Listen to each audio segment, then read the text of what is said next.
Hi, this is Zachary, Flat Hat Online Editor.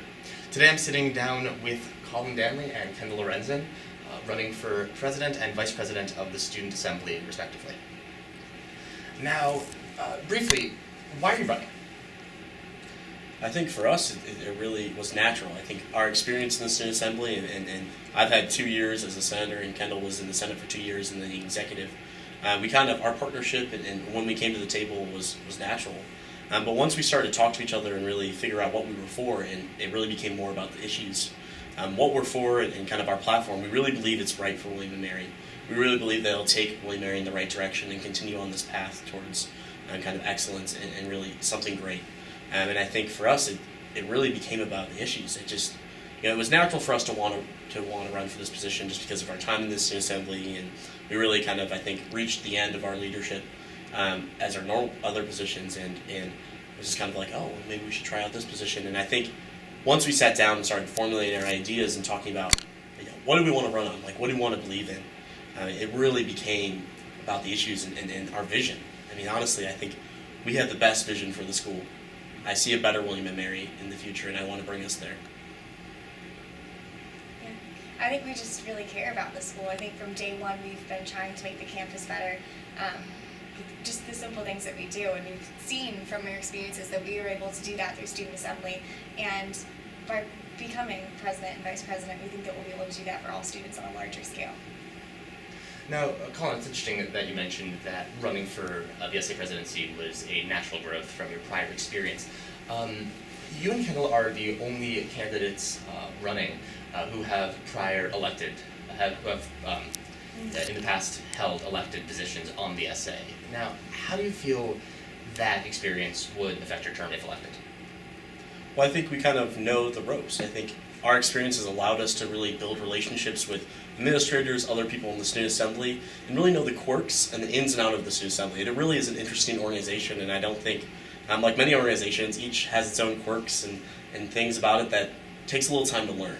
And Kendall and I already know all that just by being part of the Student Assembly and being elected. I think we have the ability to really kind of jump right in, and we're already people who have been elected by the student body twice for me, and hopefully a third time. So it's a very exciting thing.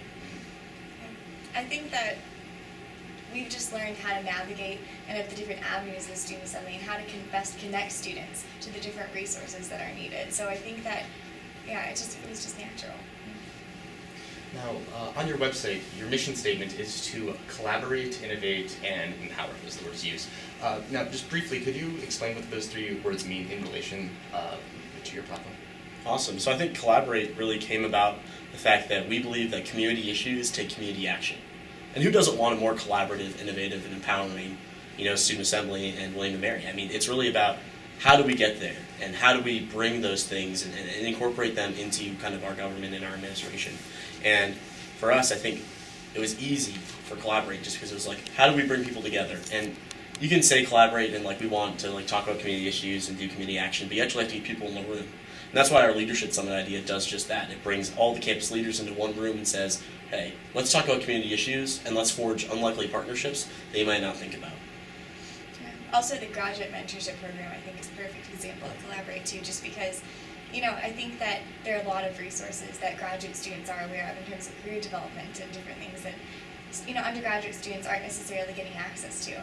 And kind of on the reverse end of that, there are a lot of things that graduate students aren't aware of, and by connecting undergraduate students and graduate students through this program, they are all going to be more informed and more aware, and hopefully have a lot more to go on in the future. The empowerment piece, I think, is definitely my favorite. I get really excited when I talk about this part.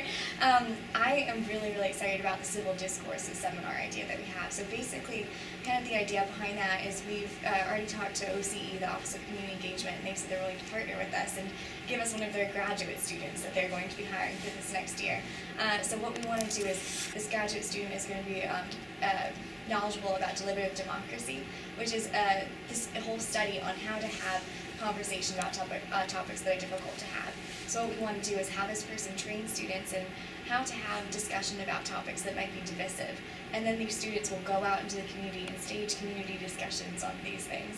And it'll, one, give people lifelong skills, and then also it'll give people the ability to take action about things that are issues that are growing in our community and make our campus more proactive rather than reactive, which I think is extremely important.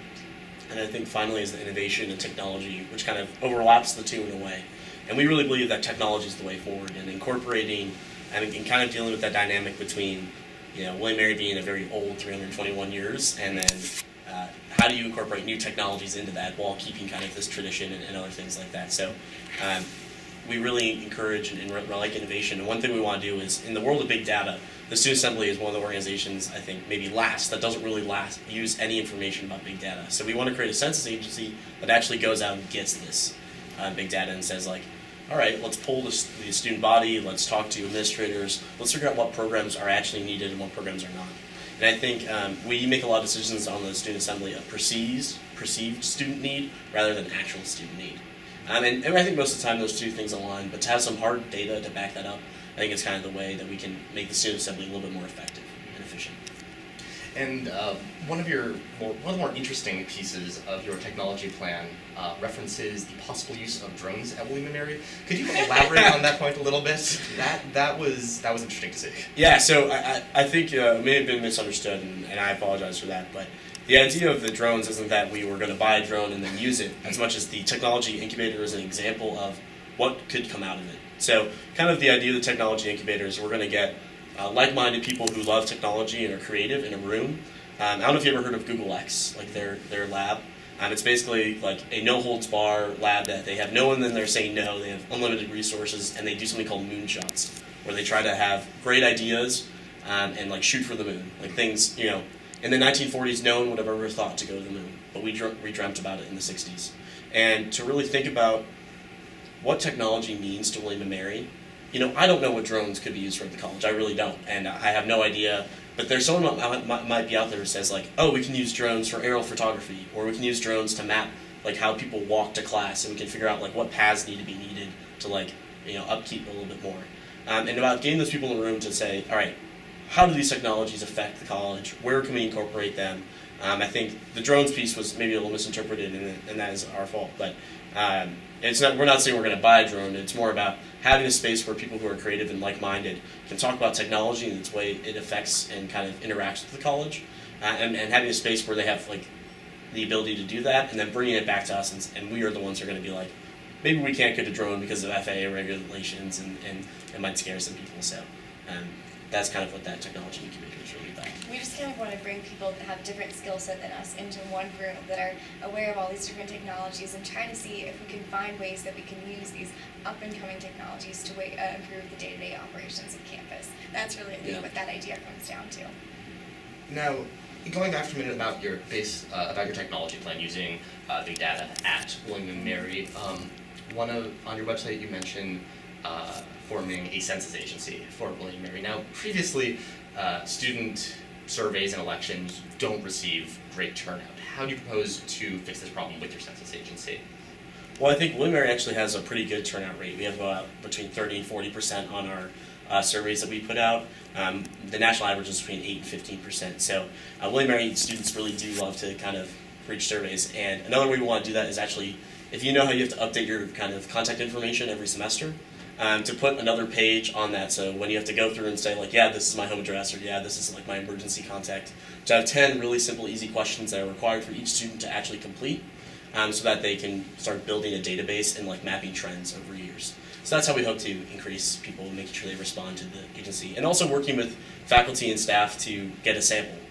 We don't have to poll the whole school, but if we get a representative sample of the school, we'll be able to also have a pretty good idea of like what the school thinks and what the students want. And finally, before we end, are there any current essay programs or initiatives that you would cut or reduce funding for if elected? I don't think we would ever cut something. I think right now the student activity is hovering around $98, $99. We'll see with the budget amendments today where it comes out to be. I feel like it's probably going to be at $98, which is consistent with last year, and there is no raise. I think it is a delicate issue about how do you provide services to student groups without also raising the fee. And I think that's an important thing to bring up. But I think what we hope to do is continue reforms that have been begun, and really look critically at the EAC process and also kind of the undergrad, and see where we think the future.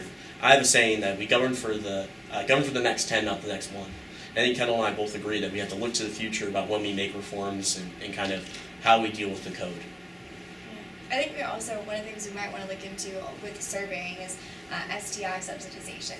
Personally, I think that STI subsidization is great, but I think that it's something that is a large investment of student money, and that we should survey the student body to see what people actually feel about it. Because up until now, like we said, all the decisions have just been made based off of what we think the student body feels. But now we're hoping to know the student body feels. Right, and as you say, you'd be looking more towards that hard data for making choices with regards to funding and programs in the future. Great. Well, Colin Danly, Kendall Lorenzen, thank you very much for your time. Thank you. Thank you.